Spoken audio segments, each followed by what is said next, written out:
Welcome back to Lazy MMA, the best place for MMA picks on YouTube. Last week, we absolutely smacked on the main card, going 4 for 5 in picks, and our underdog lock of the week absolutely smacking Sean Tarzan Strickland, where he was able to find that third round finish over Anthony Fluffy Hernandez, just as I predicted. So let's get right into this week's best bets. Starting off with our underdog lock of the week, we are locking in Marlon Chito Vera at plus 235. Marlon Chito Vera is taking on David Martinez, who is coming off that spectacular unanimous decision victory over Rob Font, where he was able to dismantle Rob Font, securing himself that decision. So why am I going with Marlon Chito Vera in this fight? I think Marlon Chito Vera's veteran savvy skills are going to be too much for David Martinez. You see, Marlon Chito Vera has one of the deepest bags in MMA. The guy's completely unpredictable. However, the guy's a slow starter. And I know he's 1-4 in his last 5. But here's the thing, you guys. Who is he losing against? Sean O'Malley, Eamon Zahabi, Corey Sandhagen? He's losing to the best of the best in razor close decisions. Now, granted, I understand he got whooped by Sean O'Malley, but in his last fight against Eamon Zahabi, it could have gone either way. I personally scored it for Marlon Chito Vera. And in this fight, I think he's going to be too much for David Martinez, for a guy who just came into the UFC. You see, David Martinez excels in a fight when you're fighting a clean fight, when you're fighting a point matching fight. But I think Marlon Vera is not going to give him that clean fight. You see, Marlon Vera absolutely excels when the fight gets dirty, when it gets gritty, when you have to show some heart. Marlon Vera is your guy. And on top of that, this guy's dynamic striking is completely unpredictable. And a guy like David Martinez, I can see him easily getting overwhelmed in this fight. You see, Marlon Vera, as I just said, he was 1-4 in his last 5. He's fighting for his job here, guys. And oftentimes he is a slow starter in the first round, but I don't think this guy's going to start off slow. If you start off slow against a guy like David Martinez, the guy will find his rhythm, he'll find his timing, and he'll piece you up all night. However, if you absolutely pressure this guy, push him against the cage, and make this fight into a gritty fight, I don't think David Martinez is going to be able to survive in that cage. I even think that Marlon might be able to find himself a nostalgic retro Cheeto finish. I think that David Martinez is being extremely overvalued in this fight, considering that this is just his second fight in the UFC. For that reason, I have to pick Marlon Vera. I think he's too skilled, he's too veteran savvy, and he's dangerous everywhere. This guy's a sub threat at all times. His kicks are dynamic. He's got pressure style striking. He is going to suffocate David Martinez with the overwhelming amount of pressure that he brings to the table. And I think that a guy like David Martinez will have no response for something like that. David Martinez will only be able to win a decision if Marlon Vera comes out there and fights slow. But Marlon Vera, guys, is fighting for his job here. This is something that's kind of an open secret. If Marlon Vera loses this fight, I wouldn't be surprised if we see him get cut. But I don't think he'll be losing this fight. I think he'll be utilizing his pressure, maybe even introducing a takedown threat, where he'll be able to finish Martinez in rounds 2 or 3, or even take him to a decision. I just don't think that Martinez's clean style striking is going to be able to compete in this fight whatsoever. And I think that Martinez poses no danger, to be honest with you. Marlon Chito Vera is one of the most badass motherfuckers in the UFC, regardless of his losses. In his last fight against Eamon Zahabi, do you remember he dislocated his finger in the second round and mid-fight snapped it right back into place without fucking blinking an eye? This guy is too much of a savage. He's too skilled. He's too experienced for a guy like David Martinez. And I think that on Mexican Independence Day, our Ecuadorian beauty is going to come out and give us an upset victory. Now, let's move on to our most confident favorites. For our most confident favorites, we're going to begin with Ryan Gandra. See, Ryan Gandra is taking on a guy in Jose Medina who I do not think should be in the UFC, who should have never been in the UFC, who has zero skills. You see, I understand that Ryan Gandra is a minus 700 favorite, and there's a lot of chalk to be placed there, but I wouldn't be surprised if he comes out there and secures himself a first-round finish. See, I'm not going to sit here and tell you to bet on that prop because it's going to be juiced to the gills, but listen, Jose Medina, this is a very simple breakdown. We've seen him time and time again lose, but it's not about him losing. It's the way he's losing. This guy has no boxing. This guy has no ground game. This guy has no jiu-jitsu. The whole reason the guy got into the UFC is he lost on his contender series, but showed a little bit of personality. So Dana White said, kid, let me give you a 3-fight contract, 20-20. And we haven't seen any success from this guy. Maybe he landed a couple 1s and 2s against Zach Reese, but otherwise, this guy hasn't done shit in the UFC, and I don't expect him to make any drastic improvements. Ryan Gandra, on the other hand, is coming off that spectacular knockout victory on the Contender Series. This guy is a big boy, ladies and gentlemen. This guy's athletic, explosive, and he's a dual threat. He's both a threat on the ground as well as a heavy-orientated Muay Thai-esque striker with heavy hands. I think that Jose Medina will have no response whatsoever for Ryan Gandra. I think Ryan Gandra can finish him anywhere in this fight. Club and sub, maybe even knock him out outright. I just think that Jose Medina will not be able to mitigate Ryan Gandra's threat at any point during this fight. And for that reason, I'm going to have to pick Ryan Gandra as that massive 700 favorite. But he is a most confident favorite on this card. Moving up, we have Emmanuel Rodriguez at minus 475. Emmanuel Rodriguez is taking on Kevin Borjas, who is coming off that decision loss against Sumar Derji, where he was absolutely point fighted for all 3 rounds, and he had 0 response for it. See, at one point I could say that Kevin Borjas might be a good underdog here, especially when he came off that win against Smiley boy Ronaldo Rodriguez. But Ronaldo Rodriguez, we've seen him, man. He's not that good. That's his most notable win, and he's not that great. Emmanuel Rodriguez, on the other hand, he lost a split decision to the guy who won tough, to Jose Morales. He lost a split decision where a lot of people could have even scored it for him. You see, this guy is another guy who's a dual threat. He's a Mexican boxer. He digs to the body. He goes up top. But at the same time, don't forget about his ground game. This guy's got excellent wrestling, excellent wrestling takedown entries, as well as a phenomenal submission threat. This guy's a jiu-jitsu brown belt, and don't get it twisted. This guy is not the type of guy who's on the ground looking to score points. He's on the ground looking to finish you, where he'll rain down some heavy ground and pound, maybe a club and sub. But I just don't think that Kevin Borjas will have any response to a guy like Emmanuel Rodriguez. This guy is way too dangerous. He's way too quick. He's got heavy hands. He's got great submission capabilities. And I expect him to come out there and make a statement on Mexican Independence Day. Moving up on the most confident favorites, we are going to lock in Edgar Chairez at minus 370. Edgar Chairez is coming off that submission victory in the second round. Edgar Chairez is a guy who I think is very underrated.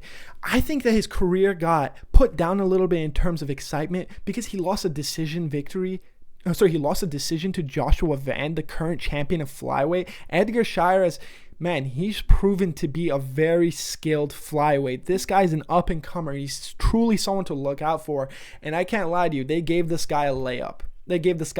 Felipe Bunes is fucking terrible. Felipe Bunes has only a submission capability, and I don't see him being able to even throw up a sub-threat whatsoever, to be honest with you. Edgar Chairez has phenomenal boxing, and he's got his own phenomenal submission threat. This guy is great, well-rounded everywhere. He's a he's a shot selector. He's a very good counter puncher. He fights off his back foot very well, and I think everywhere around this fight, he's just going to be one step ahead of his opponent in Felipe Bunes. Felipe Bunes, man, he's another guy I'm like, how's this guy in the UFC? This guy's a jiu-jitsu practitioner that has somewhat mediocre striking, that was able to weasel his way into the UFC. But other than that, man, this guy's got nothing. This guy's got nothing for a guy like Edgar Chairez, who's got a granite chin, who's got great boxing, he's got great leg kicks, and he's got great submission threats. I think that he's going to come out there, and another guy where I think he's going to come out there on Mexican Independence Day and make a statement. And Felipe Bunes is the perfect opponent to make a statement against. Felipe Bunes is not a good fighter, ladies and gentlemen. And for that reason, we're locking in Edgar Chairez at minus 370. A lot of heavy favorites on this card, unfortunately, guys. These odds are ridiculous. But for our last most confident favorite on the card, we are going to the main event, and we are going to lock in Brandon Moreno at minus 220. Brandon Moreno is coming off that TKO loss against Tatsuro Taira, where he was dropped, full mounted, and a little bit of an early stoppage. But regardless, the guy was going on his way out. But on the other side, we have Kavanagh, who's coming off that second round knockout loss to Charles Johnson. Why did he get knocked out by Charles Johnson? Kavanagh has no gas tank, ladies and gentlemen. I can't sit here and lie to you. This guy's explosive. He's fast. He's got heavy hands. This guy's great. I'm not going to sit here and downplay how good Kavanagh is. Even Ilia Topuria went on Joe Rogan's podcast saying that guy's going to be a future champ. This guy's got a wide set of skills, but his lack of experience and his gas tank is just a little bit too, in a guy like Moreno, it's a little bit too much too soon. And regardless of how great Moreno is, Kavanagh does not have the cardio for 5 rounds. I would be shocked if he loses a decision victory to Brandon Moreno. I would not be surprised if Brandon Moreno goes out there and finds the submission. You see, Kavanagh, though he got knocked out by a guy like Charles Johnson's got heavy hands, and he picks his shots, and he clipped them perfectly on the chin. Brandon Moreno, on the other hand, he's a Mexican-style boxer, but he kind of likes to use his boxing to set up his takedowns, his leg kicks, and so forth. And I think that Kavanagh is just going to gas out. They are at elevation because they are in Mexico City. And I think being at elevation, being on short notice, and I know he was booked to fight in a month's time from now, but regardless, being on short notice, being at elevation, and fighting one of the best in the world, a former champion in Brandon Moreno, it's way too much, way too soon. I don't see Kavanagh making it past the 3rd round. I don't. I see under 3 rounds. I see Brandon Moreno coming out there and showing this young buck what a veteran has. Brandon Moreno's another guy who's got a deep bag. I can't sit here and bullshit you. This guy will throw a high kick when you don't even expect it. This guy's got great boxing. You'll dig to your body when you don't expect it. This guy is slick. This guy is a former champion. Do not forget who he is. This is going to be a fight where y'all must have forgot who Brandon Moreno is. And in Mexican Independence Day in Mexico City, this guy is going to find himself a finish and get back into the mix. Now, let's go to our notable mentions for some underdogs. First off, we're going to talk about Wes Schultz at plus 210, who's taking on Damien Pinas. Both of these guys are Contender Series alumni making their UFC debuts. Damien Pinas is coming off that phenomenal knockout victory. And on the other side, we have Wes Schultz coming off his great submission victory over Mario Minaj. Wes Schultz is nothing to go home and scream about. The guy's not the greatest. I'm not going to sit here and bullshit you and say that this guy's a prospect to look out for. I'm more or less expecting him to just be a step ahead of Damien Pinas. Pinas has got cement in his fucking gloves. This guy hits like a brick. This guy's a dynamic kickboxer. This guy is explosive. He's fast. He's quick. But he's inexperienced, and he's a blue belt in jiu-jitsu, and he's got terrible wrestling defense. I was looking at his regional scene highlights and his clips and his footage, and dude, when this guy got taken down, his takedown defense was just basically using pure strength to shuck the other guy off of him. And I don't think a guy like Wes Schultz is gonna get shucked off. Wes Schultz is a former Division II wrestler with a brown belt in Brazilian jiu-jitsu. I think that yes, Damien Pinas does pose that threat at all times for that knockout shot on the feet, but if he can't keep the fight standing, man, he's going to get subbed. And I think that's exactly what's going to happen against a guy like Wes Schultz. I think Wes Schultz is going to come out there. He's going to try to mitigate his striking with his leg kicks, slowing down Damien Pinas and consistently shooting in takedowns. And the question is not if he gets a takedown, it's when he gets a takedown. When he does get a takedown, Damien Pinas is not skilled enough and has not fought a guy as skilled in the grappling department as a guy like Wes Schultz. Wes Schultz is going to come out there and show him levels. And I think he's going to show him levels in terms of the ground game is a part of MMA, guys. It's a part of MMA, and it's a part you have to respect and practice. And I don't think a guy like Damien Pinas has the experience or even the work ethic in the grappling department to beat a guy like Wes Schultz. I think Wes Schultz is going to come out there, secure a takedown, and find himself a submission win in his UFC debut. Now, hear me out for the next pick, okay?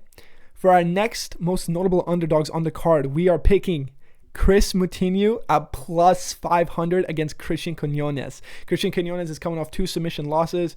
Moutinho, dude, do I even have to give a little audio biography on this guy? We know who this guy is. This guy's had 2 short notice appearances in the UFC. One of them where he was TKO'd by Sean O'Malley, where he was just absolutely pieced up until our boy Herb Dean said this guy can't take anymore. And his most recent fight, his most recent knockout loss is coming to our boy Malcolm Wellmaker, where he was checked, hooked into oblivion. The guy was laid out like a fucking bag of potatoes, okay? However, Christian Quinones is a glorified kickboxer that's fighting MMA. He's another guy where he doesn't have the grappling department. We've seen that he got subbed in his last 2 fights, and dude, this guy could circle around Moutinho, piece him up, maybe find himself a knockout, maybe just piece up Moutinho to a decision, because Moutinho does have a chin regardless of the last fight. Sure, that's very possible, but what happens if Moutinho gets a takedown? We've seen you get subbed by 2 guys who are pretty ass in your last 2 fights. Quinones should not be a minus 800 here, just purely for the sake of principle of odds. No one should ever bet on Quinones. Quinones should definitely not be a parlay piece. Even if you don't like the Moutinho side, he should not be a parlay piece, guys. Moutinho is finally on a full camp too. That's something I want to point out, is that in both scenarios where he fought a guy like Sean O'Malley and Malcolm Wellmaker, he was on a week's short notice. I can't sit here and say that we've seen his full display of capabilities. The guy in the regional scene does phenomenally. People would argue that he's a little bit of a regional scene gatekeeper, but irrelevant to that, this guy is a skilled MMA fighter. This guy does take it very seriously. Unfortunately, he just doesn't have that edge. In the organization like the UFC, you need something more than just MMA knowledge and something more than just work ethic. You need a little bit of talent, and he lacks the talent compartment. But this guy is a hard worker, and he's got a great grappling capabilities. And I can't sit here and bullshit you guys. Regardless of how shit his striking looks, the guy does have power in his hands, and he does utilize his leg kicks pretty well. But I don't see him coming out there and having a kickboxing match with Christian Quinones. Maybe he has a kickboxing match for the first 2 minutes, but when that takedown gets introduced, not only is it going to slow down Christian Quinones' striking because now he's worried of the takedown, but once they're on the ground, I expect Christian Moutinho to rain down ground and pound where Christian Quinones is going to try to separate, and when he tries to separate, there's going to be an open for that submission, guys. I think Chris Moutinho is going to come out there and finally secure himself a UFC victory. It's time. It's time that Moutinho is going to lock in a victory, and that's why we're picking him at plus 500 odds, ladies and gentlemen. Book it, baby. Well, this has been this week's best bets. If you did like the video, please leave a comment, please like, and please consider subscribing to the channel because it does substantially help me out. This has been Lazy MMA's best bets of the week.